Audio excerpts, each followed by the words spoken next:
السلام علیکم ورحمۃ اللہ وبرکاتہ۔ محترم حضرات، بزرگوں، دوستوں، عزیزوں، اللہ تعالیٰ کا بڑا فضل و کرم ہے کہ اللہ تعالیٰ نے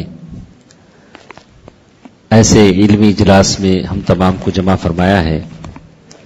صبح سے شیخ محترم کا ورکشاپ جس میں بہت سارے لوگ شریک تھے، وہ اس سے ہم نے استفادہ کیا، اور اب ہمارے ساتھ حضرت ابو بکر رضی اللہ تعالیٰ عنہ کی سیرت دوران خلافت، اللہ کے رسول صلی اللہ علیہ وسلم کے وہ رفیق سفر، وہ ثانی اثنین، وہ جن کی تعریف اللہ کے رسول صلی اللہ علیہ وسلم نے کی، اور اللہ کے رسول صلی اللہ علیہ وسلم کی زندگی میں انہوں نے کئی فرض نمازیں پڑھائی اور مرتدین کے خلاف بہت ہی سخت موقف اختیار کیا، اسی کی کچھ باتیں شیخ محترم سے ہم سنیں گے۔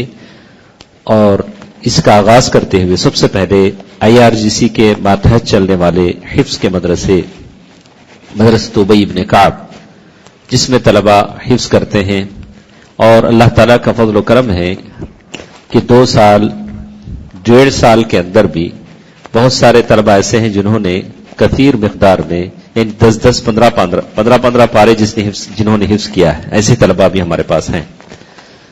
تو انہی طلباء میں سے ایک طالب علم کو میں دعوت دیتا ہوں، فیض الرحمان ان کا نام ہے، وہ آئیں گے، تلاوت کلام پاک سے اس مجلس کا آغاز کریں۔ اعوذ باللہ من الشیطان الرجیم، بسم اللہ الرحمن الرحیم، اذا السماء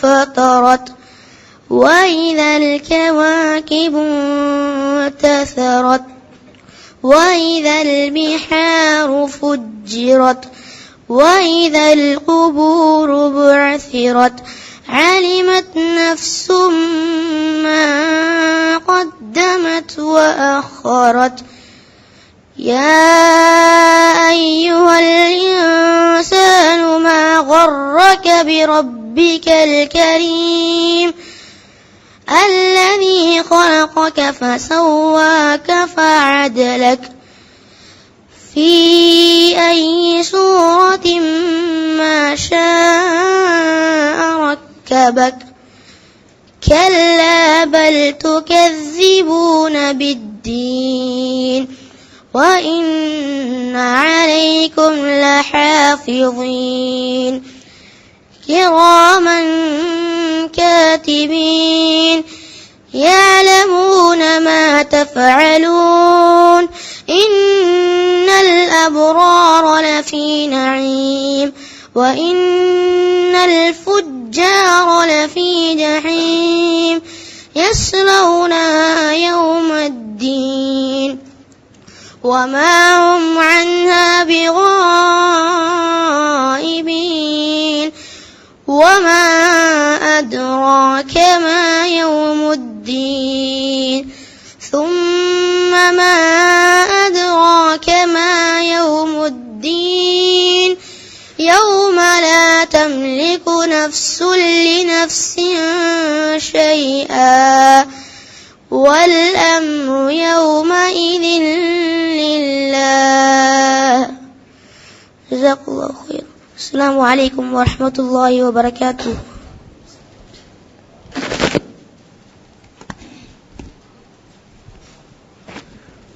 السلام علیکم ورحمۃ اللہ وبرکاتہ۔ محترم حضرات، یہ تھے حفظ کے طالب علم فیض الدین جن کی قرات ہم نے سنی۔ آپ کے علم کے لیے ہمیں بتا دیں کہ تحفیظ کا مدرسہ جس میں طلباء کو ساری سہولیات دی جاتی ہیں، یعنی کھانے کے علاوہ وقت پر انہیں دودھ، یعنی بہت ساری چیزیں اللہ تعالیٰ نے جو ان کے لیے مہیا کی ہیں تمام ان کو دی جاتی ہے، جس پر ماہانہ تقریباً 70,000 سے زائد روپے خرچ ہوتے ہیں، یہ طلباء کے کھانے پر، اساتذہ کی تنخواہ پر۔ تو ہمارا بھی فرض بنتا ہے کہ زیادہ سے زیادہ ہم اس کی جاری رکھنے میں اور قرآن پر اپنا پیسہ خرچ کرنے میں ہم بھرپور حصہ لیں۔ تو اسی کے ساتھ ساتھ میں ہمارے شیخ محترم سے گزارش کرتا ہوں کہ وہ اپنی تقریر کا آغاز کریں۔ السلام علیکم ورحمۃ اللہ وبرکاتہ۔ ان الحمد للہ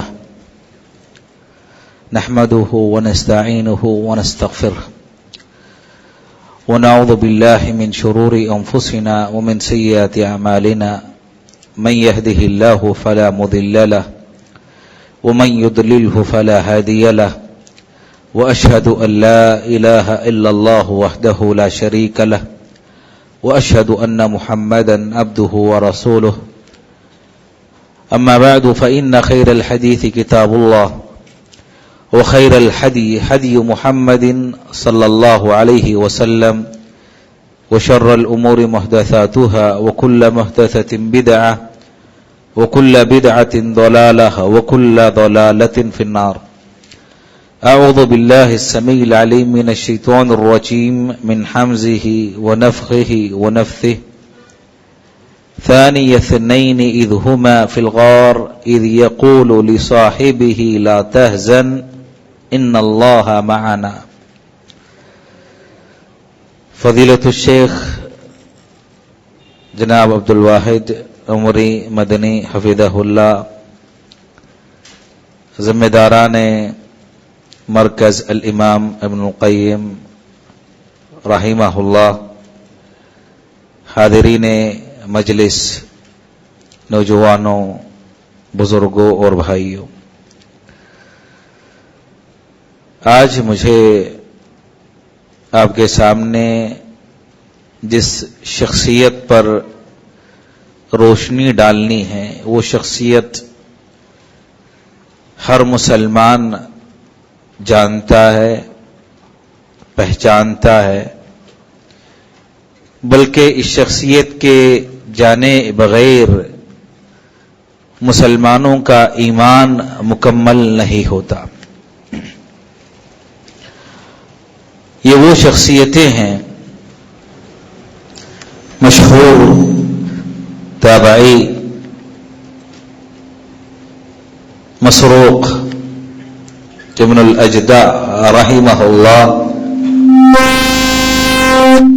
کہا کرتے تھے، فرمایا کرتے تھے کہ ابو بکر صدیق رضی اللہ تعالی عنہ اور عمر فاروق رضی اللہ تعالی عنہ کی سیرت جاننا، ان کے فضائل کو معلوم کرنا، اس کے تعلق سے مسلمانوں میں ان کے فضائل کو بیان کرنا من السنہ، یہ سنت کی نشانی ہے، یہ سنت کی علامت ہے۔ تو اسی قول کو مد نظر رکھتے ہوئے آج ہم اس عظیم شخصیت کی حیات مبارکہ کے کچھ پہلو آپ کے سامنے رکھنے کی کوشش کریں گے۔ ابو بکر صدیق رضی اللہ تعالی عنہ یہ ان کی کنیت تھی، آپ کا نام عبداللہ، والد کا نام عثمان،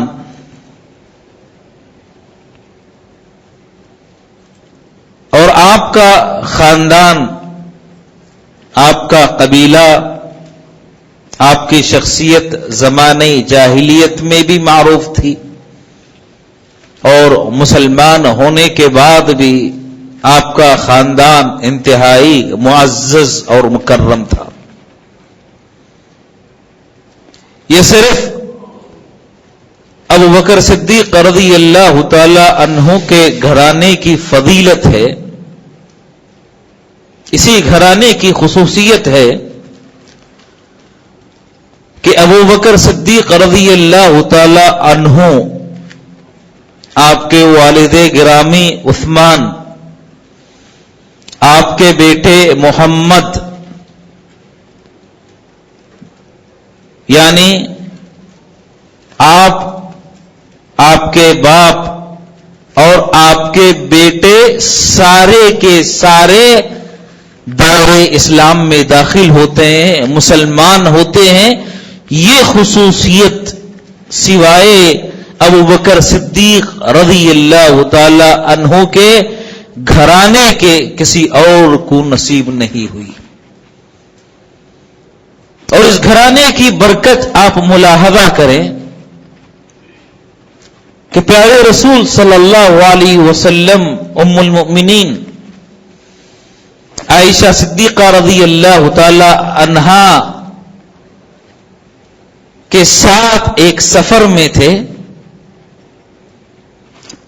کہ ام المؤمنین عائشہ صدیقہ رضی اللہ تعالی عنہا کا ہار گم ہو جاتا ہے،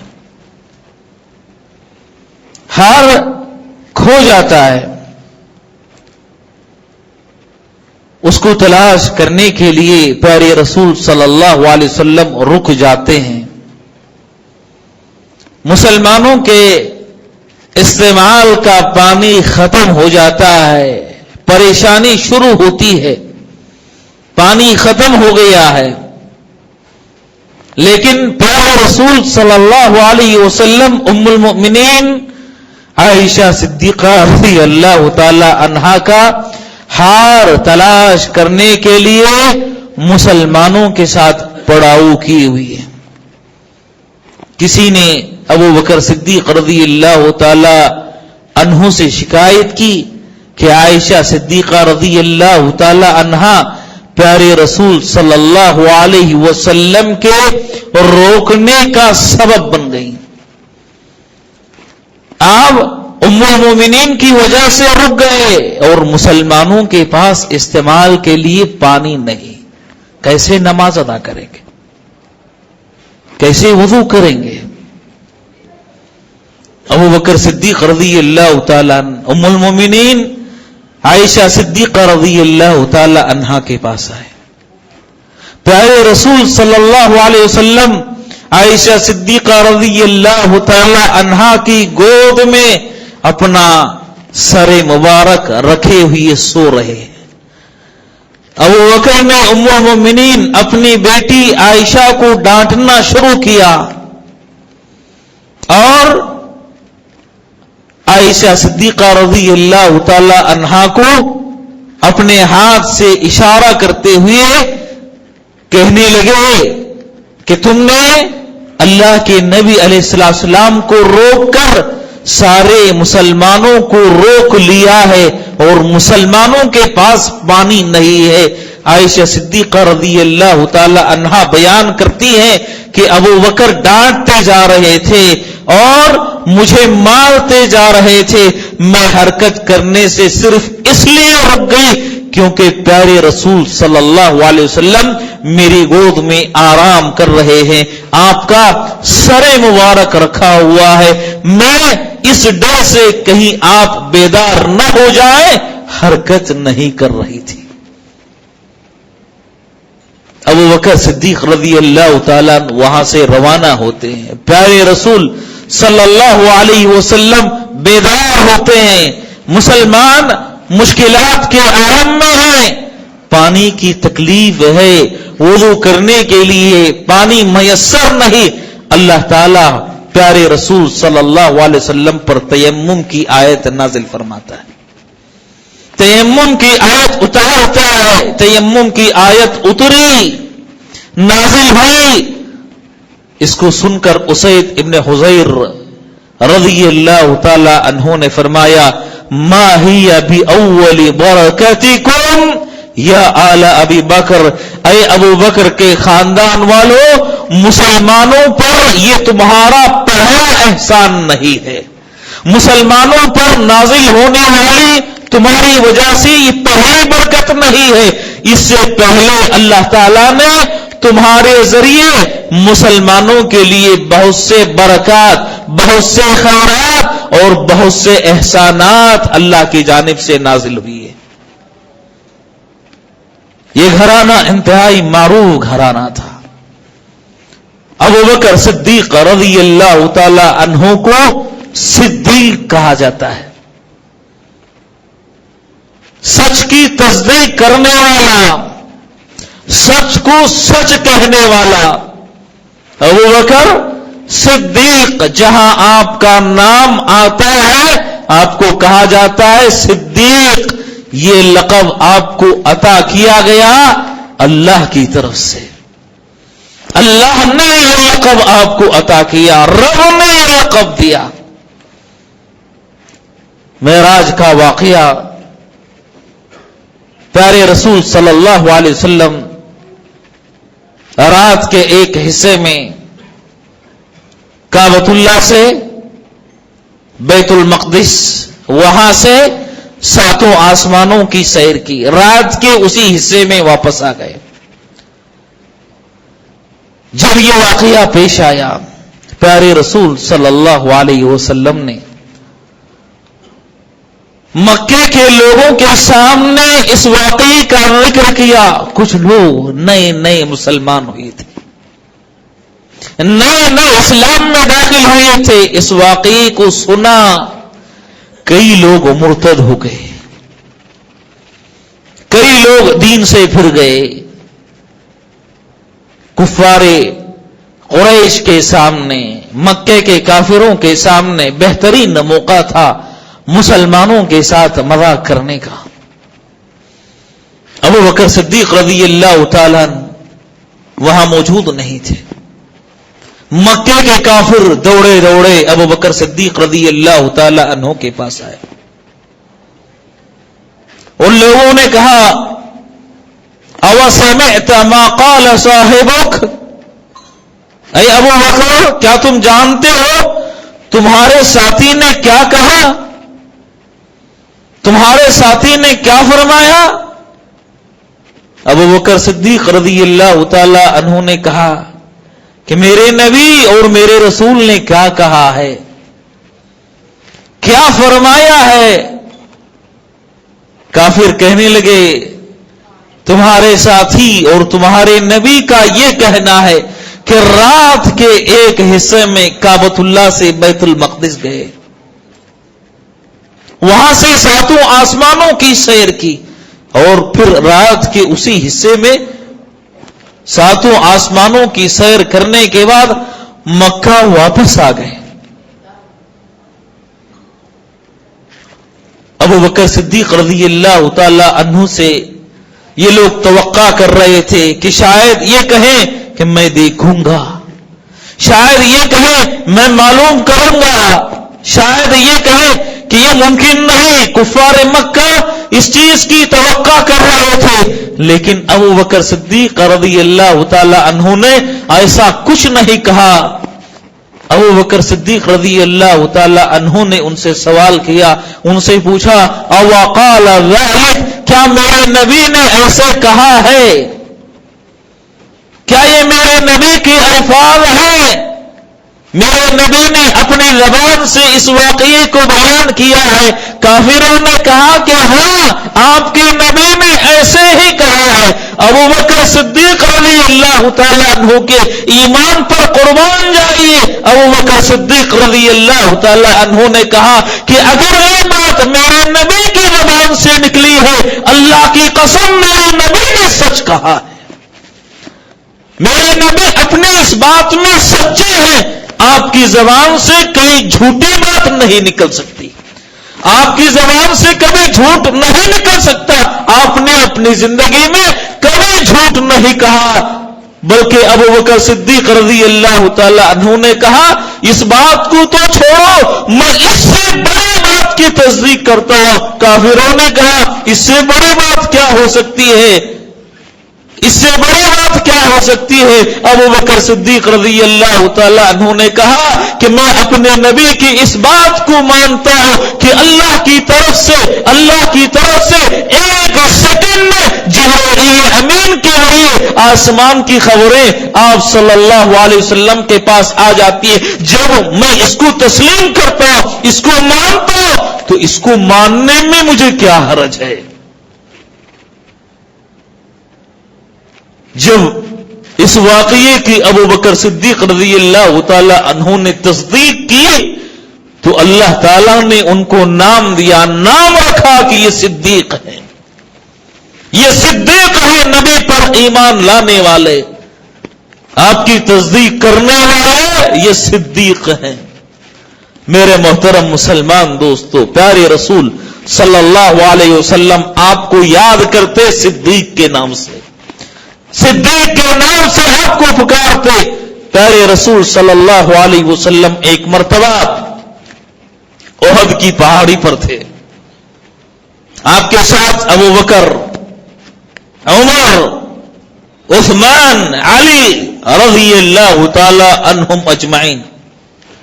پہاڑی حرکت کرنے لگی، پہاڑی ہلنے لگی۔ پیارے رسول صلی اللہ علیہ وسلم اپنا قدم مبارک پہاڑی پر مارا، کہا اثبت، ثابت ہے، حرکت نہ کر، ما علیک الا نبی و صدیق و شہیدان او شہداء، کہ پہاڑی حرکت نہ کر کیونکہ تجھ پر ایک نبی کھڑا ہے، ایک صدیق کھڑا ہے اور بقیہ شہداء کھڑے ہیں، یہ شرف تجھے حاصل ہوا ہے، اس لیے حرکت نہ کر۔ پیارے رسول صلی اللہ علیہ وسلم نے ابو بکر کو یاد کیا صدیق کے نام سے، بلکہ اللہ کے نبی علیہ السلام کی باتوں کی ایسے تصدیق کرتے۔ اللہ کے نبی علیہ السلام نے گواہی دی کہ جو بات آپ کی زبان سے نکلتی ہے اس پر سب سے پہلے ایمان لانے والے ابو بکر ہیں، اس پر سب سے پہلے ایمان لانے والے عمر فاروق ہیں رضی اللہ تعالی عنہم اجمعین۔ پیارے رسول صلی اللہ علیہ وسلم، صحیح بخاری کی روایت ہے، ایک مرتبہ آپ صلی اللہ علیہ وسلم صحابہ کے ساتھ بیٹھے ہوئے تھے، اللہ کے نبی علیہ السلام نے آخری زمانے میں پیش آنے والے کچھ واقعات کا ذکر کیا کہ آخری زمانے میں ایک انسان گائے کے ساتھ جا رہا ہوگا، چلتے چلتے تھک جائے گا تو گائے کو سواری کے لیے استعمال کرے گا، گائے پر سوار ہو جائے گا تو گائے بات کرنے لگے گی، گائے بولنے لگے گی کہ وہ انما لم اخلق لہذا، کہ میں سواری کے لیے پیدا نہیں ہوئی ہوں، مجھے سواری کے لیے پیدا نہیں کیا گیا ہے، وہ انما خلقت للحرث، مجھے تو کھیتی باڑی کے کام میں لانے کے لیے پیدا کیا گیا ہے۔ گائے کے بات کرنے کو سن کر صحابہ تعجب کرنے لگے، صحابہ نے کہا سبحان اللہ، گائے بات کر رہی ہے، گائے بول رہی ہے۔ پیارے رسول صلی اللہ علیہ وسلم نے فرمایا، کہا کہ اس پر میرا ایمان ہے، اس پر ابو بکر کا ایمان ہے، اس پر عمر کا ایمان ہے، جبکہ اس مجلس میں نہ ابو بکر تھے اور نہ ہی عمر فاروق تھے۔ پیارے رسول صلی اللہ علیہ وسلم نے گواہی دی کہ اگر وہ ہوتے تو اس پر سننے کے بعد فوراً ایمان لاتے۔ میرے محترم مسلمان دوستو، یہ ابو بکر صدیق رضی اللہ تعالیٰ عنہ، علی ابن ابی طالب رضی اللہ تعالی عنہ نے ان کے تعلق سے کہا تھا کہ میں نے پیارے رسول صلی اللہ علیہ وسلم کو ہمیشہ دو لوگوں کا ذکر کرتے ہوئے سنا ہے، اپنے ساتھ دو لوگوں کا ہمیشہ ذکر خیر کرتے ہوئے سنا ہے۔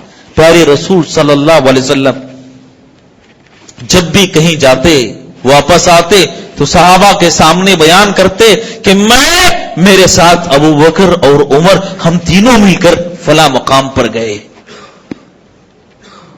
پیارے رسول صلی اللہ علیہ وسلم کہیں سے تشریف لاتے تو آپ صلی اللہ علیہ وسلم کہتے کہ میں ابو بکر اور عمر ہم تینوں تشریف لائے، جہاں پیارے رسول صلی اللہ علیہ وسلم وہاں آپ کی یہ دونوں ساتھی، ایک طرف ابو بکر اور دوسری طرف عمر فاروق رضی اللہ تعالی عنہما، کبھی زندگی میں آپ کا ساتھ ترک نہیں کیا۔ رب کی حکمت دیکھیے، آپ صلی اللہ علیہ وسلم کے ساتھ زندگی کے ایام میں تھے، اللہ تعالیٰ نے مرنے کے بعد آپ کے دونوں قبروں کو پیارے نبی صلی اللہ علیہ وسلم کے ساتھ کر دیا۔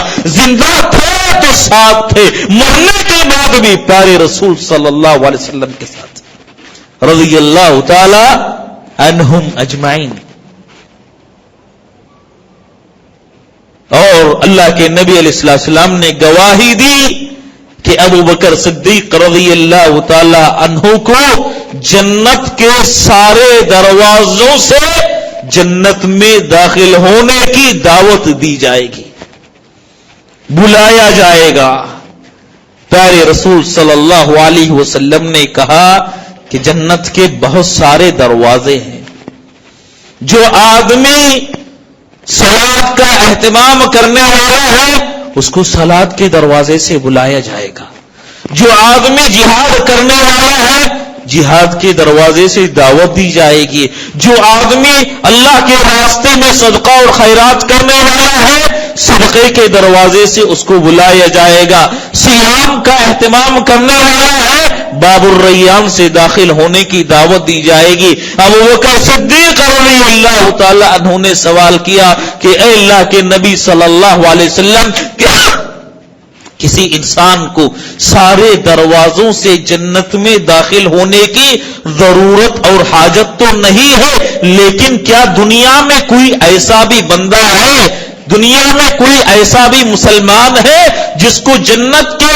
سارے دروازوں سے بلایا جائے گا، داخل ہونے کی دعوت دی جائے گی؟ پیارے رسول صلی اللہ علیہ وسلم نے فرمایا کہ ابو بکر، اگر دنیا میں کوئی شخص ہو سکتا ہے جس کو جنت کے سارے دروازوں سے داخل ہونے کی دعوت دی جائے گی تو وہ تم ہو، تم کو بلایا جائے گا، تم کو دعوت دی جائے گی کہ اے ابو بکر آؤ، جنت کے جس دروازے سے چاہو داخل ہو جاؤ۔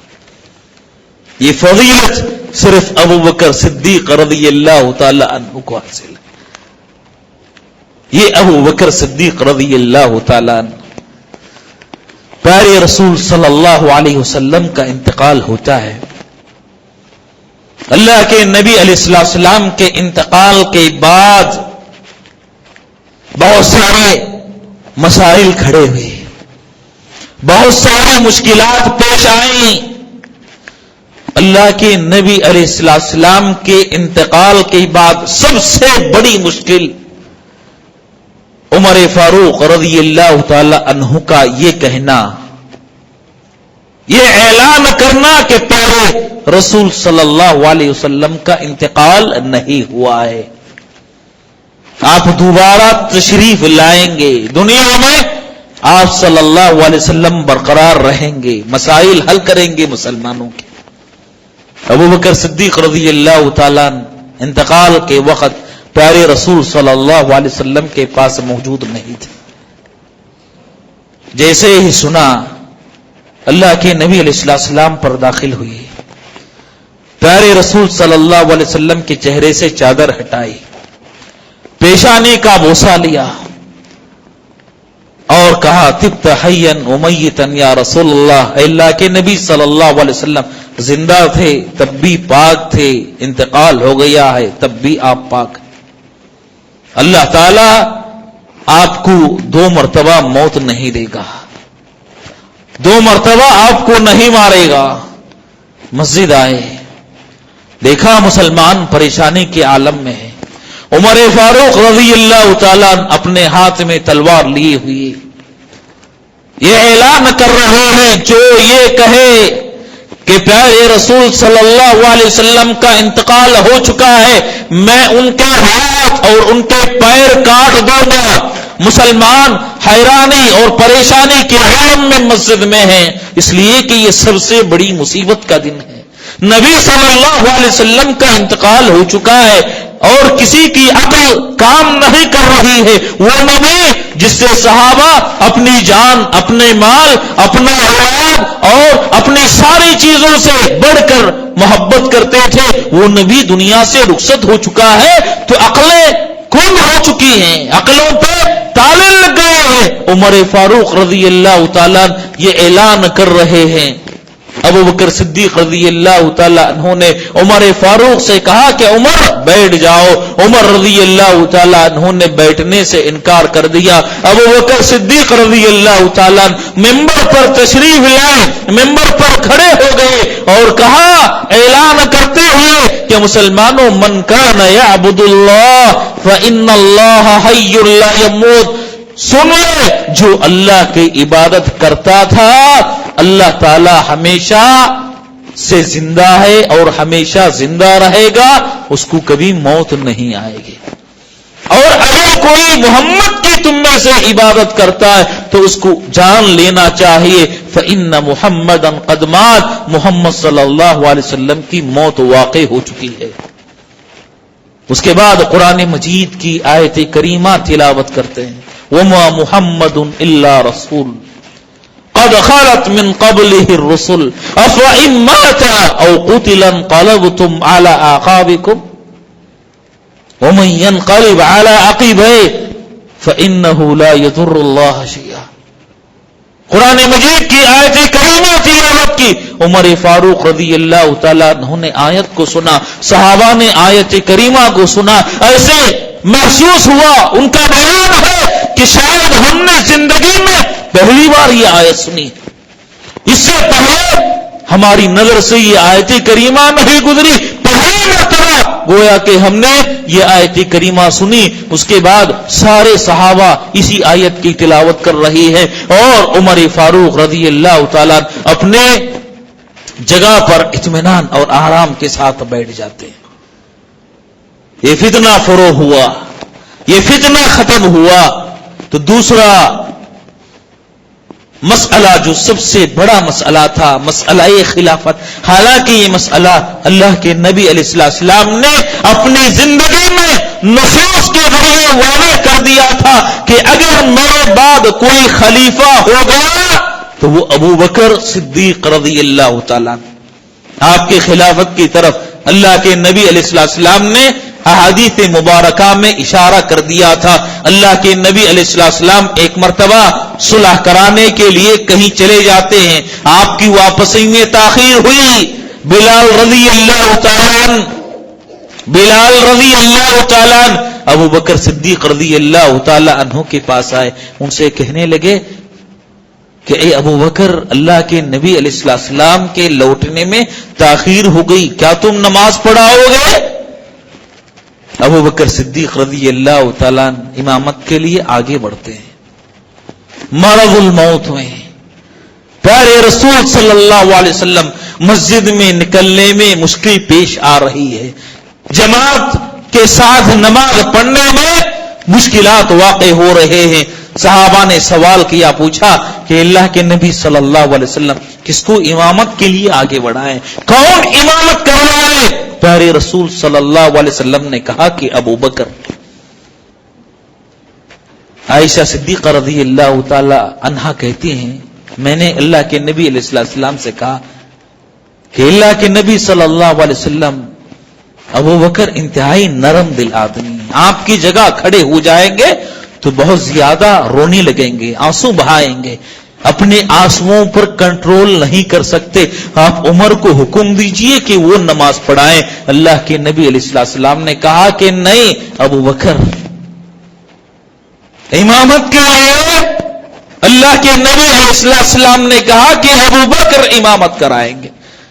ابو بکر صدیق رضی اللہ تعالیٰ نبی صلی اللہ علیہ وسلم کی حیات مبارکہ میں جب آپ مرض الموت میں مبتلا تھے اس وقت امامت کرایا کرتے تھے۔ علی بن ابی طالب رضی اللہ تعالی عنہ سے سوال کیا گیا، پوچھا گیا کہ آپ نے ابو بکر کو کیسے خلیفہ مان لیا، آپ نے ابو بکر کو کیسے خلیفہ تسلیم کر لیا؟ علی بن ابی طالب رضی اللہ تعالی عنہ جواب دیتے ہوئے کہتے ہیں ہمارے دین کے لیے نبی صلی اللہ علیہ وسلم نے ابو بکر کو چنا۔ دین کیا ہے؟ نماز میں امامت کرانا یہ دینی مسئلہ ہے، ہمارے دین میں امامت کے لیے نبی صلی اللہ علیہ وسلم نے ابو بکر کو اختیار کیا، تو کیا دنیاوی معاملات کو چلانے کے لیے ہم ابو بکر کو نہیں چنیں گے، ابو بکر کو اختیار نہیں کریں گے؟ پیارے رسول صلی اللہ علیہ وسلم کے پاس ایک عورت آئی، اپنا ایک مسئلہ لے کر اللہ کے نبی علیہ السلام نے عورت سے کہا کہ آج نہیں کل آنا، کل آنا۔ اللہ کے نبی علیہ السلام سے عورت سوال کرتی ہے، پوچھتی ہے اگر میں کل آپ کو نہ پاؤں تو کس کی طرف رجوع کروں، کس سے اپنا مسئلہ حل کروں؟ اللہ کے نبی علیہ السلام نے کہا اگر مجھے نہ پاؤ تو ابو بکر سے اپنا مسئلہ بیان کر، میں نہ پاؤں، مجھے نہ پاؤ تو ابو بکر سے اپنا مسئلہ بیان کرنا۔ گویا کہ نص ہے ابو بکر صدیق رضی اللہ تعالی عنہ کی خلافت پر، سارے صحابہ کا اجماع تھا ابو بکر صدیق رضی اللہ تعالی عنہ کی خلافت پر۔ سقیفہ بنی سعدہ میں انصار جمع تھے، خلافت کے مسئلے کو حل کرنا چاہتے تھے، پتا چلا ابو بکر، عمر، ابو عبیدہ بن جراح رضی اللہ تعالی عنہم کو کہ خلافت کا مسئلہ حل کرنے کے لیے صحابہ اکٹھا ہیں، جمع ہیں۔ سقیفہ بنی سعدہ میں تینوں صحابی آئے۔ عمر فاروق رضی اللہ تعالیٰ عنہ کہتے ہیں کہ اس موقع سے کہنے کے لیے میں نے ایک خطبہ تیار کر لیا تھا، اور مجھے جو کلمات میں نے اپنے دل میں تیار کر لیے تھے بڑے پسند تھے، میں چاہتا تھا کہ ابو بکر سے پہلے بولوں، ابو بکر سے پہلے گفتگو کرو، لیکن ابو بکر صدیق رضی اللہ تعالی عنہ نے مجھے خاموش کرایا۔ اس کے بعد اللہ کی تعریف کی، اللہ کے حمد و ثنا بیان کی، اس کے بعد خطبہ دینے کے لیے کھڑے ہوئے۔ جو میں کہنا چاہتا تھا وہ ساری چیزیں کہتے ہوئے اس سے زیادہ، اس سے اچھی چیزیں ابو بکر صدیق رضی اللہ تعالی عنہ نے انصاری صحابہ کے سامنے بیان کی۔ اس کے بعد اللہ کے نبی علیہ السلام کے حدیث سنائے، کہا کہ یہ امارت، یہ خلافت قریش میں منحصر ہے، قریش میں منحصر ہے، قریش کے علاوہ کوئی خلیفہ نہیں ہوگا، قریش کے علاوہ کوئی امیر نہیں ہوگا۔ جیسے ہی یہ حدیث انصاری صحابہ سنتے ہیں، سعد ابن عبادہ رضی اللہ تعالیٰ عنہ رئیس انصاریوں کے، انہوں نے جب یہ حدیث سنی تو کہا کہ ہم اس پر ایمان لے آتے ہیں، ہم اس بات کی تصدیق کرتے ہیں۔ سعد ابن ابی عبادہ اور سارے انصاری اللہ کے نبی صلی اللہ علیہ وسلم کے اس فرمان کو سننے کے بعد خلافت کے مسئلے کو حل کر لیتے۔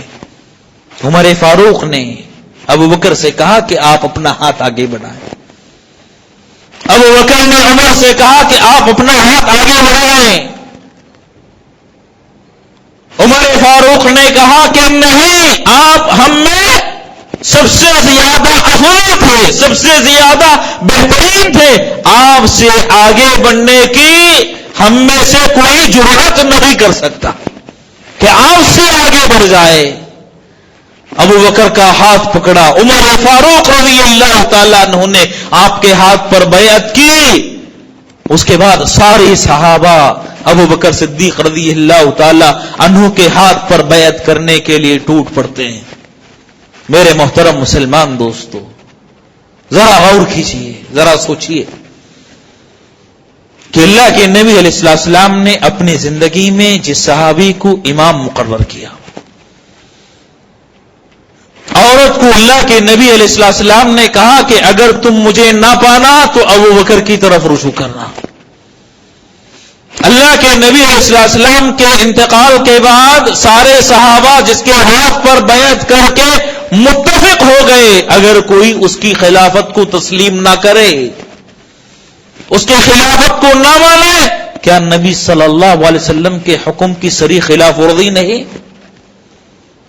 کیا صحابہ کے اجماع کے یہ چیز مخالف نہیں؟ علی بن ابی طالب رضی اللہ تعالی عنہ نے یہاں تک کوفہ میں اعلان کرتے ہوئے کہا کہ جو مسلمان مجھے ابو بکر اور عمر سے زیادہ افضل کہتا ہے، میں اس پر الزام لگانے کی حد جاری کروں گا، میں کوڑے ماروں گا، میں ابو بکر اور عمر سے زیادہ افضل نہیں ہو سکتا۔ ابو بکر صدیق رضی اللہ تعالیٰ خلیفہ بنائے گئے۔ خلیفہ بننے کے بعد انہوں نے خطبہ دیا۔ آج ہم میں کا کوئی امیر بنتا ہے، کوئی ذمہ داری قبول کرتا ہے، اس کو مبارکبادی دی جاتی ہے، مبارکبادی پیش کی جاتی ہے، اور بسا اوقات وہ اپنے آپ کو اس کے لائق سمجھتا ہے. ابو بکر صدیق رضی اللہ تعالی عنہ نے جو خطبہ دیا خلیفہ بننے کے بعد، خلافت کو حاصل کرنے کے بعد، کہا انی قد الیت علیکم ولست بخیرکم، لوگوں نے مجھے خلیفہ تو بنا لیا ہے حالانکہ میں تم سے زیادہ بہتر نہیں ہوں، تم سے زیادہ افضل نہیں ہوں، تم سے زیادہ بہتر نہیں ہوں، تم سے زیادہ افضل نہیں ہوں، اس کے باوجود مجھے ولایت سونپی گئی ہے، خلیفہ بنایا گیا ہے اور خلیفہ بن گیا ہوں، ولایت مجھے حاصل ہو گئی ہے. تم میں کا جو کمزور انسان ہے وہ میرے پاس طاقتور ہے، میں اس کا خیال رکھوں گا، اس کا حق دینے تک میں اس کے لیے کوشش کرتا رہوں گا. اور تم میں کا جو قوی انسان ہے وہ میرے پاس کمزور ہے، اگر کوئی حق ادا نہ کرے تو اس سے حق لوں گا، اس سے حق چھینوں گا. اطیعونی ما اطعت اللہ ورسولہ، جب تک میں اللہ اور اس کے رسول کی اطاعت کروں تب تک تم میری اطاعت کرنا، جب میں اللہ اور اس کے رسول کی نافرمانی کروں فلا طاعت لی علیکم، تو تم میری اطاعت نہ کرنا، میری اطاعت نہ کرنا اگر میں اللہ اور اس کے رسول صلی اللہ علیہ وسلم کی نافرمانی کروں. الصدق امانہ، سچائی امانت ہے اور جھوٹ خیانت ہے. اگر تم مجھے دیکھو کہ کہیں میں راہ سے بھٹکنے کی کوشش کر رہا ہوں فقومونی، تو تم مجھے سیدھا کرنے کی کوشش کرنا، راہ راست پر لانے کی کوشش کرنا. قربان جائیے پہلے خلیفہ ابو بکر صدیق رضی اللہ تعالی عنہ پر کہ انہوں نے کہا کہیں تم مجھے دیکھو راہ راست سے ہٹنے کی کوشش کر رہا ہو، مجھے سیدھا کرنا، راہ راست کی طرف لانے کی کوشش کرنا. یہ ابو بکر صدیق رضی اللہ تعالی عنہ کا پہلا خطبہ جو خلیفہ بننے کے بعد ابو بکر صدیق رضی اللہ تعالی عنہ نے صحابہ کے سامنے دیا. خلیفہ بن جاتے ہیں، سب سے بڑا خلیفہ بننے کے بعد جو مسئلہ ان کے سامنے تھا اسامہ بن زید رضی اللہ تعالی عنہ کے لشکر کی روانگی کا تھا. اللہ کے نبی علیہ السلام ابھی زندہ تھے. اللہ کے نبی علیہ السلام نے فلسطین اور اہل موتا سے لڑنے کے لیے ایک لشکر ترتیب دیا تھا. اس میں بڑے بڑے مہاجرین شامل تھے، ان کا امیر اسامہ بن زید رضی اللہ تعالی عنہ کو بنایا تھا. اللہ کے نبی علیہ السلام نے اسامہ سے کہا کہ اسامہ روانہ ہو جاؤ، اللہ کی مدد تمہارے ساتھ رہے گی، جہاں سے میں نے حملہ کرنے کا حکم دیا ہے وہاں سے تم حملہ کرنا. اسامہ بن زید رضی اللہ تعالیٰ عنہ پیارے نبی صلی اللہ علیہ وسلم سے کہتے ہیں کہ اللہ کے نبی صلی اللہ علیہ وسلم میں دیکھ رہا ہوں کہ آپ بیماری کی وجہ سے کمزور ہو گئی ہیں، بیماری کی حالت میں ہے، کمزور ہے، میں روانہ ہو جاؤں گا لیکن میرا دل آپ کی طرف رہے گا، میرا ذہن اور دماغ آپ کے پاس رہے گا اور میں کسی سے آپ کی حالت کے بارے میں پوچھ بھی نہیں سکتا، سوال بھی نہیں کر سکتا. اس لیے آپ مجھے اجازت دے دیں کہ جب تک آپ صحت مند نہ ہو جائیں، تندرست نہ ہو جائیں، تب تک میں لشکر کے ساتھ رکا رہوں. اللہ کے نبی علیہ السلام یہ سنتے ہیں، خاموشی اختیار کر لیتے ہیں، خاموش ہو جاتے ہیں، یہاں تک کہ پیارے رسول صلی اللہ علیہ وسلم کا انتقال ہو گیا. اللہ کے نبی علیہ السلام کا انتقال ہو جاتا ہے. انتقال ہونے کے بعد اسامہ کے لشکر کو روانہ کیا جائے یا روانہ نہ کیا جائے. صحابہ نے کہا کہ اسامہ کے لشکر کو نہ بھیجا جائے، کہیں ایسا نہ ہو کہ لوگ ارتداد کا شکار ہو رہے ہیں، لوگ اسلام سے پھر رہے ہیں، مرتد ہو رہے ہیں. اگر ہم نے لشکر روانہ کر دیا تو مدینے کو خالی دیکھ کر کہیں مرتدین حملہ نہ کر بیٹھے. اس لیے مصلحت اس میں ہے کہ لشکر کو روانہ نہ کیا جائے، نہ بھیجا جائے، لوگ آئے ابو بکر صدیق رضی اللہ تعالی عنہ سے کہنے لگے کہ اسامہ کے لشکر کو نہ بھیجا جائے، روانہ نہ کیا جائے۔ ابو بکر صدیق نے کہا اس لشکر کو میں کیسے روک سکتا ہوں جس کو روانہ ہونے کا حکم پیارے رسول صلی اللہ علیہ وسلم نے اپنی زندگی میں دیا تھا، جس لشکر کو آپ نے بھیجنے کا حکم دیا، نکلنے کا حکم دیا، میں اپنی زندگی میں اس لشکر کو کیسے روک سکتا ہوں، کیسے رکنے کا حکم دے سکتا ہوں۔ اس کے بعد ابو بکر صدیق رضی اللہ تعالی عنہ کہتے ہیں کہ اگر مدینے میں کوئی فرد باقی نہ رہے، مدینے میں کوئی فرد باقی نہ رہے اور میں اکیلا فرد باقی رہ جاؤں، مجھ پر پرندے چرندے اور درندے حملہ کر دے، تب بھی میں اسامہ کے لشکر کو روکنے کے لیے تیار نہیں، اسامہ کے لشکر کو نہیں روکوں گا۔ اللہ کے نبی علیہ السلام جس لشکر کو روانہ ہونے کا حکم دے چکے ہوں، ابو بکر میں اتنی طاقت نہیں کہ اس لشکر کو روک دے۔ اسامہ کے لشکر کو روانہ ہو کیا ابو بکر صدیق رضی اللہ تعالیٰ عنہ۔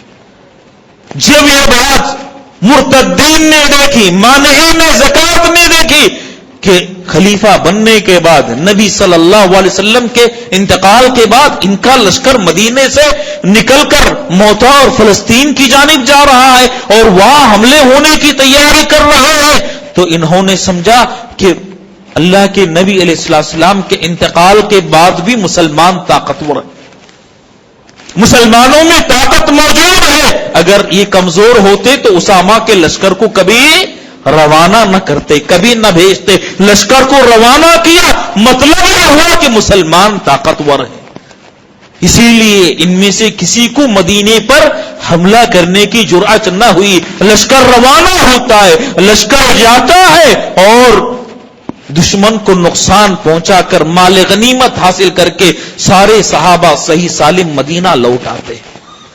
ابو بکر صدیق رضی اللہ تعالی عنہ کی سب سے پہلی فراست، خلیفہ بننے کے بعد سب سے پہلا حکم جس کی وجہ سے مسلمان طاقتور ہو گئے۔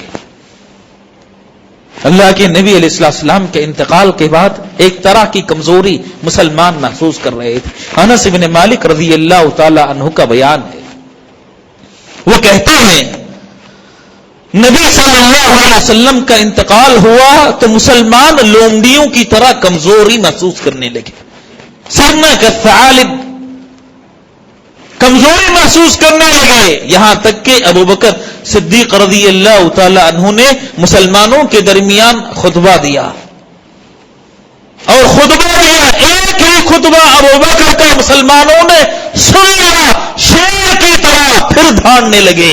جو طاقت، جو قوت پیارے رسول صلی اللہ علیہ وسلم کے زمانے میں مسلمانوں کی تھی، وہی طاقت، وہی قوت ابو بکر صدیق رضی اللہ تعالی عنہ کے ایک خطبے کے بعد مسلمانوں میں لوٹ کر آئی۔ یہ ابو بکر صدیق رضی اللہ تعالی عنہ کی طاقتور شخصیت تھی کہ جس کی وجہ سے مسلمانوں نے اپنی قوت کو دوبارہ لوٹتے پایا، قوت کو محسوس کیا اور دشمنوں میں رعب اور دبدبہ پیدا کیا۔ ابو بکر صدیق رضی اللہ تعالی عنہ کی خلافت میں پیش آنے والے واقعات میں سے سب سے اہم واقعہ مرتدین کی سرکوبی۔ اللہ کے نبی علیہ السلام کے انتقال کے بعد بہت سارے قبائل مرتد ہو گئے، دین سے بھول گئے، کفر کی طرف لوٹ گئے۔ یمن کے کچھ لوگ تھے، مسیلمہ کے بات کو مان کر اس کی نبوت پر ایمان لانے والے کچھ لوگ، سجا کی نبوت پر ایمان لانے والے کچھ لوگ، طلحہ الاسدی کی نبوت پر ایمان لانے والے کچھ لوگ۔ اللہ کے نبی صلی اللہ علیہ وسلم کا ادھر انتقال ہوا، ادھر نبوت کے دعوے دار پیدا ہو گئے، جس کی پیشین گوئی خود اللہ کے نبی علیہ السلام نے اپنی زندگی میں کی تھی۔ مسیلمہ نے نبوت کا دعویٰ کیا، طلحہ الاسدی نے نبوت کا دعویٰ کیا، سجا عورت ہونے کے باوجود اپنے آپ کو نبی کہنے لگی۔ سارے لوگوں کی سرکوبی ابو بکر صدیق رضی اللہ تعالی عنہ نے کی۔ علماء کہتے ہیں کہ 3 مواقع ایسے تھے قریب تھا کہ اسلام مل جاتا، لیکن اللہ تعالیٰ نے 3 مواقع پر 3 اہم شخصیات سے اسلام کی حفاظت کی. من ابی بکر یوم الردہ، ارتداد کے موقع پر اللہ تعالیٰ نے دین کی حفاظت کے لیے ابو بکر کو پیدا کیا. ابو بکر کے لیے اللہ نے ارتداد کے موقع پر دین کی حفاظت کی. اور خلق قرآن کا مسئلہ پیدا ہوا، اللہ نے دین کی حفاظت کی امام اہل سنت والجماعہ امام احمد بن حنبل رحمہ اللہ کے ذریعے. فلسفہ، منطق اور ایمان کا فتنہ پیدا ہوا، قریب تھا کہ لوگ اسلامی تعلیمات کو چھوڑ بیٹھتے. اللہ تعالیٰ نے دین کی حفاظت کے لیے امام شیخ الاسلام ابن تیمیہ رحمہ اللہ کو پیدا کیا. 3 موقعوں پر 3 شخصیات کے ذریعے اللہ نے دین کی حفاظت کا کام کیا. ابو بکر کے ذریعے ارتداد کے موقع پر، مسئلہ خلق قرآن کے موقع پر امام احمد بن حنبل رحمہ اللہ کے ذریعے، اور منطق اور فلسفہ یونانی تعلیمات کے عام ہونے کے موقع پر شیخ الاسلام ابن تیمیہ رحمہ اللہ کے ذریعے اللہ نے دین کی حفاظت کا کام لیا. ارتداد کا فتنہ ختم ہوا، مانعین زکوٰۃ کا فتنہ شروع ہوا. زکوٰۃ کا لوگوں نے انکار کر دیا، کہا کہ زکوٰۃ کا نظام تو صرف نبی صلی اللہ علیہ وسلم کی حیات تک منحصر تھا، آپ کی وفات کے بعد زکوٰۃ ادا نہیں کریں گے، زکوٰۃ ہم نہیں دیں گے. ابو بکر صدیق رضی اللہ تعالیٰ عنہ نے ان سے قتال کرنے کے لیے، ان سے لڑنے کے لیے لشکر روانہ کیا. عمر فاروق رضی اللہ تعالی عنہ کے دل میں شبہ پیدا ہوا، یہ تو لا الہ الا اللہ محمد الرسول اللہ کلمہ پڑھنے والے لوگ ہیں، ان کے ساتھ کیسے قتال کریں گے، کیسے لڑیں گے. ابو بکر صدیق رضی اللہ تعالی عنہ کے پاس آئے، اپنا شبہ بیان کیا کہ جو آدمی لا الہ الا اللہ محمد الرسول اللہ کہہ لیتا ہے تو اس کا مال، اس کی جان سوائے حق کے ناجائز اور حرام ہے. آپ کیسے ان سے قتال کریں گے، کیسے ان سے لڑیں گے؟ ابو بکر صدیق رضی اللہ تعالی عنہ نے کہا، واللہ اللہ کی قسم میں اس کے ساتھ قتال کروں گا جو آدمی نماز اور زکوٰۃ کے درمیان تفریق کرتا ہے. نماز تو پڑھتا ہے لیکن زکوٰۃ کا انکار کرتا ہے. میں اس کے ساتھ جنگ کروں گا جو نماز اور زکوٰۃ میں تفریق کرتا ہے. ایک روایت کے الفاظ میں اللہ کے نبی علیہ السلام نے کہا کہ جو آدمی لا الہ الا اللہ محمد الرسول اللہ کی گواہی دیتا ہے، نماز پڑھتا ہے، نماز ادا کرتا ہے، زکوٰۃ کی ادائیگی کرتا ہے، اس کے بعد اس کی جان اور اس کا مال محفوظ ہو جاتا ہے. تو گویا کہ جو آدمی نماز اور زکوٰۃ کا اہتمام نہ کرے اس کی جان اور اس کا مال محفوظ نہیں ہے. اس کے بعد کہا اگر ایک رسی کا بھی انکار کریں جو پیارے رسول صلی اللہ علیہ وسلم کے زمانے میں یہ لوگ ادا کرتے تھے، اس رسی کو دینے سے بھی اگر یہ مکر جائیں، منکر ہو جائیں، تب بھی میں ان کے ساتھ اس کو حاصل کرنے کے لیے قتال کروں گا، جنگ کروں گا.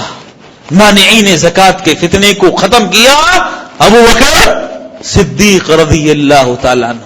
مرتدین کے فتنے کو ختم کیا ابو بکر صدیق رضی اللہ تعالیٰ عنہ نے. عائشہ صدیقہ رضی اللہ تعالیٰ عنہا بیان کرتی ہیں، کہتی پیارے رسول صلی اللہ علیہ وسلم کے انتقال کے بعد، آپ کی وفات کے بعد جو مصائب، جو مشکلات ابو بکر صدیق رضی اللہ تعالی عنہ پر نازل ہوئی، اگر وہ مصائب، وہ مشکلات کسی پہاڑ پر نازل ہوتے تو پہاڑ ریزہ ریزہ ہو جاتا، پہاڑ ٹوٹ جاتا. لیکن ابو بکر صدیق رضی اللہ تعالی عنہ کی شخصیت تھی کہ ساری مشکلات کو، سارے مصائب کو ابو بکر صدیق رضی اللہ تعالی عنہ نے برداشت کیا، سارے مشکلات کا سامنا کیا. اور خلیفۃ المسلمین کو ایسے ہی ہونا چاہیے کہ سارے مشکلات اور سارے مسائل کا وہ سامنا کرے. ابو بکر صدیق رضی اللہ تعالی عنہ کی خلافت کا سب سے بڑا کارنامہ، سب سے اہم کام قرآن مجید کو جمع کرنا، اس کی تدوین کرنا، اس کو لکھنا۔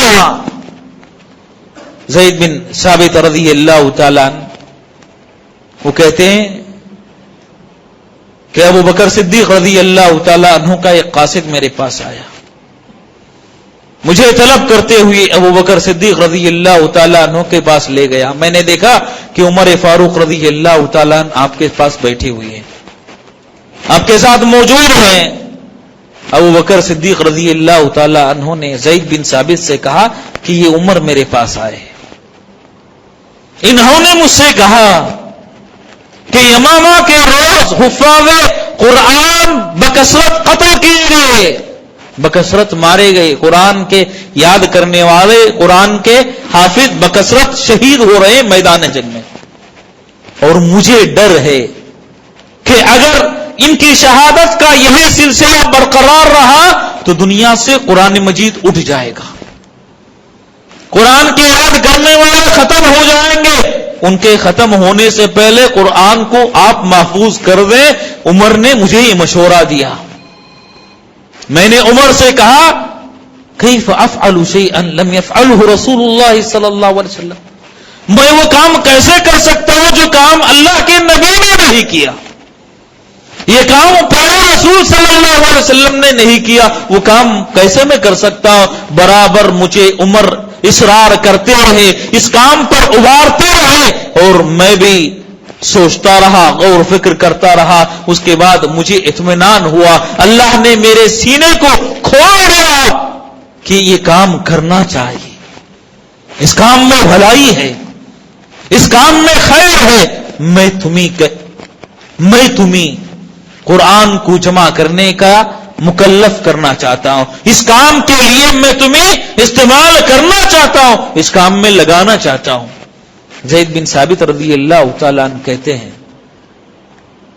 کہ واللہ لو کلفونی، اگر یہ لوگ مجھے کسی پہاڑ کو ایک جگہ سے دوسری جگہ منتقل کرنے کا حکم دیتے تو یہ کام میرے لیے زیادہ آسان ہوتا بنسبت اس کام کے قرآن مجید کو جمع کرنے کا جو کام مجھے سونپا گیا ہے، اس کام کے مقابلے میں پہاڑ کو منتقل کرنا میرے لیے آسان ہوتا۔ یہ بہت بڑی ذمہ داری کا کام ہے۔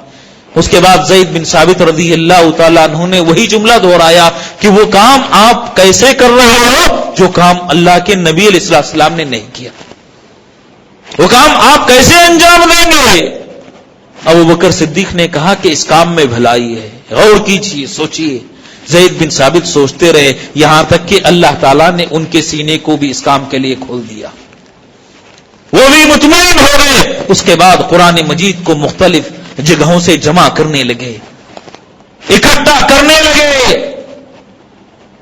2 آدمیوں کے گواہی کے بغیر کہا کہ 2 آدمیوں سے کم گواہی پر قرآن مجید کو جمع نہ کیا جائے، اکٹھا نہ کیا جائے۔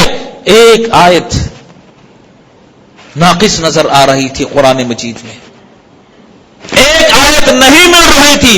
زید ابن خزیمہ ابن ثابت رضی اللہ تعالی عنہ کے پاس وہ آیت کریمہ محفوظ تھی، اور اللہ کے نبی علیہ السلام نے زید کی گواہی کو 2 آدمیوں کی گواہی کے برابر قرار دیا۔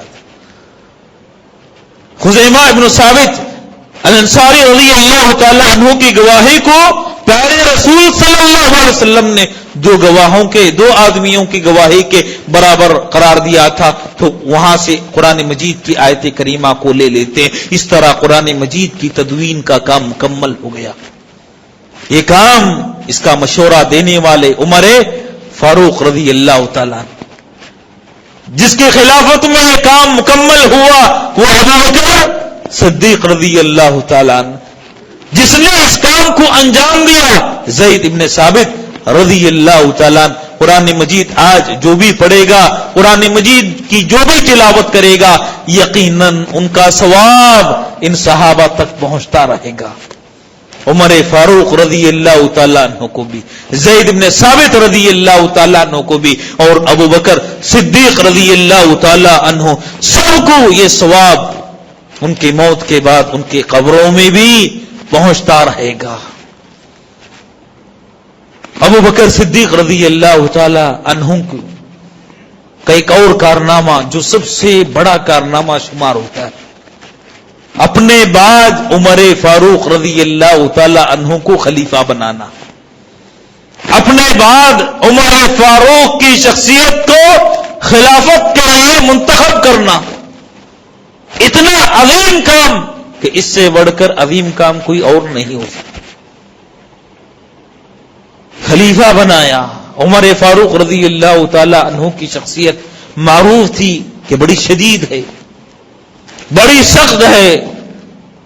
خلیفہ کے لیے عمر فاروق کا نام منتخب کیا، طلحہ بن عبید اللہ آئے، دوسرے صحابہ آئے، کہنے لگے عمر فاروق کو آپ نے کیوں منتخب کیا، خلافت کے لیے کیوں ان کا انتخاب ہوا ہے، جبکہ آپ جانتے ہیں کہ وہ بڑے سخت ہیں، بڑے شدید ہیں۔ ابو بکر صدیق رضی اللہ تعالیٰ عنہ کہتے ہیں اگر میں عمر کو خلیفہ بناؤں، اللہ کے دربار میں چلا جاؤں، اللہ مجھ سے سوال کرے، مجھ سے پوچھے کہ تم نے اپنے بعد کس کو اپنا خلیفہ منتخب کیا، کس کو امیر بنایا، میں کہوں گا کہ اللہ دنیا میں اس وقت سب سے بہترین شخصیت کو میں نے خلیفہ بنایا، سب سے بہترین انسان کو میں نے خلیفہ بنایا، امیر بنا کر میں آیا ہوں۔ اور اتنا بڑا کارنامہ ابن مسعود رضی اللہ تعالی عنہ کہا کرتے تھے کہ دنیا میں 3 مواقع ایسے ہیں، 3 مواقع ایسے ہیں جو سب سے زیادہ فراست کے مواقع تصور کیے جاتے ہیں، سب سے زیادہ عقل کو جہاں استعمال کیا گیا ہے، عقل کو استعمال کرتے ہوئے سب سے صحیح فیصلہ لیا گیا ہے، یہ مواقع تصور کیے جاتے ہیں۔ 3 مواقع۔ پہلا موقع، شعیب کی بیٹی نے اپنے باپ سے موسیٰ علیہ السلام کو دیکھ کر کہا تھا کہ اے ابا جان، اس کو آپ مزدور بنا لیں، اس کو آپ مزدور بنا لیں، قوی اور امین پائیں گے۔ بیٹی کا اپنے باپ سے یہ کہنا کہ آپ اس کو مزدوری پہ رکھ لیں، آپ طاقتور اور امین پائیں گے، یہ بہت ہی صاحب فراست کا اور عقل مندی کا فیصلہ تھا جو ایک بیٹی اپنے باپ سے کہتی ہے۔ دوسرا موقع، عزیز کی بیوی نے یوسف علیہ السلام کو دیکھ کر کہا تھا، یوسف علیہ السلام کو دیکھ کر کہا تھا کہ ہم اس کو اپنے پاس رکھ لیں، اپنے پاس رکھ لیں، عسیٰ ان ینفعنا، کہ شاید ہو سکتا ہے ہمارے کام آ جائے، شاید ہو سکتا ہے ہمارے بھلے کے کام آ جائے، برے اوقات میں ہمارا سہارا بن جائے۔ یہ سب سے بہترین فیصلہ تھا جو عزیز کی بیوی نے اپنے شوہر کو دیا تھا۔ اور تیسرا موقع، ابو بکر صدیق رضی اللہ تعالی عنہ کا عمر کو خلیفہ بنانے کے لیے کہ ابو بکر صدیق رضی اللہ تعالی عنہ نے اپنے فراست سے اپنے فیصلے سے سب سے بہترین فیصلہ کرتے ہوئے عمر فاروق رضی اللہ تعالی عنہ کو خلیفہ بنایا تھا۔ اس سے بہترین فیصلہ کوئی اور نہیں ہو سکتا۔ یہ 3 مواقع ہیں جہاں سب سے اہم فیصلے اور بہترین فیصلے کیے گئے ہیں، بہترین مشورے دیے گئے ہیں۔ ابو بکر صدیق رضی اللہ تعالی عنہ کی خلافت کی کل مدت 2 سال 4 مہینے، اللہ کے نبی علیہ السلام کے انتقال کے بعد محض 2 سال 4 مہینے آپ خلیفہ ہو کر زندگی گزارتے ہیں۔ لیکن آپ اندازہ لگائیں جو کام انہوں نے اس مختصر سے اوقات میں کی، کیا وہ کام کرنے والی شخصیت کوئی معمولی شخصیت ہو سکتی ہے؟ مانعین زکوٰۃ کے فتنے کو ختم کیا، مرتدین کے فتنے کو امیر خلیفہ رسول ابو بکر صدیق رضی اللہ تعالیٰ عنہ نے ختم کیا، قرآن مجید کو جمع کیا اور فارس اور روم کو فتح کرنے کے لیے خالد ابن ولید رضی اللہ تعالیٰ عنہ کو امیر بنا کر، امیر لشکر بنا کر فارس اور روم کو فتح کرنے کے لیے روانہ کیا۔ مختصر مدت میں اتنے عظیم کام کیے ہیں، یہ اگر کوئی کر سکتا ہے تو وہ صدیق ہی کر سکتا ہے۔ صدیق ہی کے ذریعے ممکن ہے، اس کے علاوہ کوئی اور شخصیت اتنے عظیم کام اتنی مختصر مدت میں انجام نہیں دے سکتی۔ جب ان کا انتقال ہوا عمر 63 سال، عجیب موافقت ملاحظہ کیجیے، نبی صلی اللہ علیہ وسلم کا انتقال ہوا، آپ کی عمر 63 سال۔ ابو بکر صدیق رضی اللہ تعالی عنہ کا انتقال ہوا، عمر 63 سال۔ عمر فاروق رضی اللہ تعالی عنہ کا انتقال ہوا، عمر 63 سال۔ 60 پر 3 سال کی عمر پا کر پیارے رسول صلی اللہ علیہ وسلم اس دنیا سے رخصت ہوئے۔ 63 سال کی عمر پا کر ابو بکر صدیق رضی اللہ تعالیٰ اس دنیا سے رخصت ہوئے۔ 63 سال کی عمر پا کر عمر فاروق رضی اللہ تعالیٰ اس دنیا سے رخصت ہوئے۔ آج بہت سے لوگ طعن کرتے ہیں ابو بکر صدیق رضی اللہ تعالیٰ عنہ کی شخصیت پر، گالی دیتے ہیں۔ عائشہ صدیقہ رضی اللہ تعالیٰ عنہا سے سوال کیا گیا، پوچھا گیا کہ لوگ آج ابو بکر صدیق رضی اللہ تعالی عنہ کی شخصیت پر کیچڑ اچھالنے کی کوشش کرتے ہیں، اس کے تعلق سے آپ کا کیا خیال ہے؟ عائشہ صدیقہ رضی اللہ تعالی عنہا فرماتی ہیں، کہتی ہیں امیروا ان یستغفروا، ہمیں حکم دیا گیا ہے کہ صحابہ کے لیے مغفرت کی دعا کریں، ہمیں حکم دیا گیا ہے کہ صحابہ کے لیے مغفرت کی دعا کریں۔ اس کے باوجود اگر کوئی ان کو گالی دیتا ہے تو اللہ تعالیٰ کی عظیم حکمت اس میں پوشیدہ ہے۔ حکمت کیا ہے؟ اللہ یہ نہیں چاہتا کہ اجر کا سلسلہ ان کے مرنے کے بعد ختم ہو جائے، اجر کا سلسلہ منقطع ہو جائے، اسی لیے اللہ تعالیٰ نے دنیا میں ان کے مرنے کے بعد ان کے لیے گالی گلوچ کرنے والوں کو پیدا کیا ہے۔ کیوں یہ گالی گلوچ کرتے رہیں گے؟ اللہ قبر میں اس کی نیکیاں ان کو پہنچاتا رہے گا، ان کی نیکیاں ان کو ملتی رہیں گی۔ اللہ تعالیٰ کے حکمتوں پر آپ غور کیجیے۔ ابو بکر سے محبت کرنا، صحابہ سے محبت کرنا ایمان کی نشانی ہے، ایمان کی علامت ہے، اور صحابہ سے بغض رکھنا نفاق، کفر کی نشانی ہے۔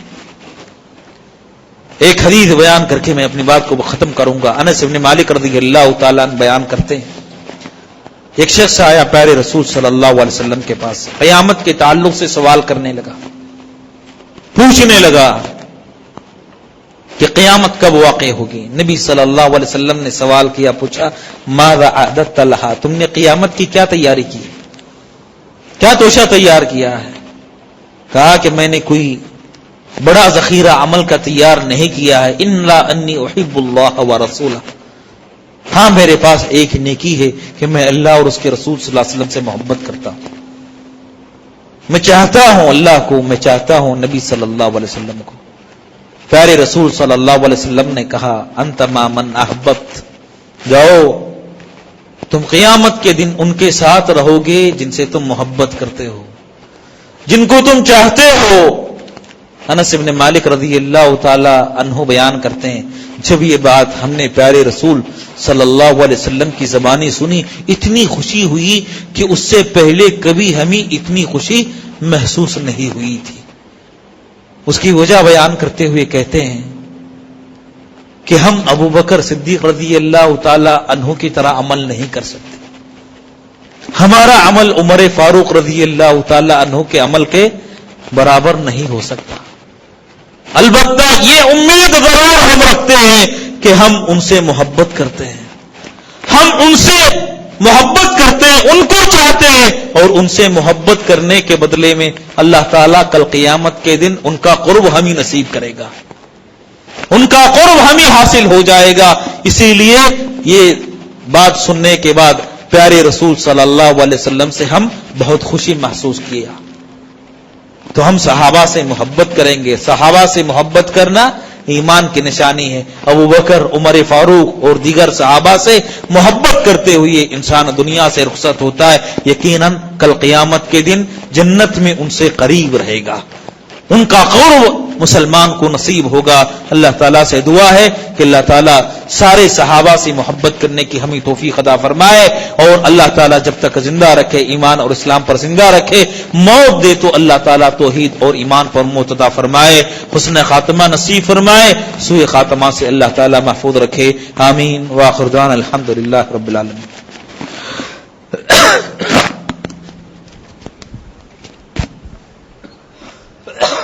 السلام علیکم ورحمۃ اللہ وبرکاتہ۔ محترم حضرات، پردہ نشین خواتین، ماں اور بہنوں، یہ تھے ہمارے ساتھ شیخ عبدالوکیل مدنی حفظہ اللہ، پرنسپل کالج آف حدیث بنگلور۔ اللہ تبارک و تعالیٰ کا ہم بے حد و احسان اور شکر ادا کرتے ہیں کہ اللہ تعالیٰ نے بہترین موقع ہمیں دیا، بہت ساری باتیں ہم نے سنی، اور اسی کے ساتھ ساتھ میں شیخ محترم کا شکر ادا کرتا ہوں اور اللہ سے دعا کرتا ہوں کہ اللہ تعالیٰ آپ کے علم و فضل میں برکت عنایت فرمائے، اور ہم آپ تمام کے مشکور ہیں جو اس مجلس میں شریک ہیں، مرد و خواتین جو اپنی بے حد و مصروفیات چھوڑ کر ہمارے ساتھ یہاں بیٹھے ہیں۔ اور جب بھی ایسے مواقع ہوں گے آپ کو مطلع کیا جائے گا، آپ کو موبائل فون سے SMS کے ذریعے سے اطلاعات ہوں گی۔ جن کا نمبر ہمارے پاس ہے، SMS آتا ہے، وہ تو ٹھیک ہے، جن کو ہمارے SMS نہیں پہنچتے ہوں وہ اپنا نمبر وہاں دے دیں تاکہ ہم آپ کو ایسے مواقع پر مطلع کر سکیں۔ اللہ تعالیٰ سے دعا کرتے ہیں کہ اللہ تعالیٰ جو باتیں ہم نے سنی اس پر مجھے اور آپ کو عمل کرنے کی توفیق دے۔ سبحانک اللہم و بحمدک، اشہد ان لا الہ الا انت، استغفرک و اتوب الیک۔ ابھی اذان ہوگی، 8:15 بجے ہمارے پاس نماز ہے، نماز پڑھ کر تشریف لے جائیں۔ السلام علیکم ورحمۃ اللہ وبرکاتہ۔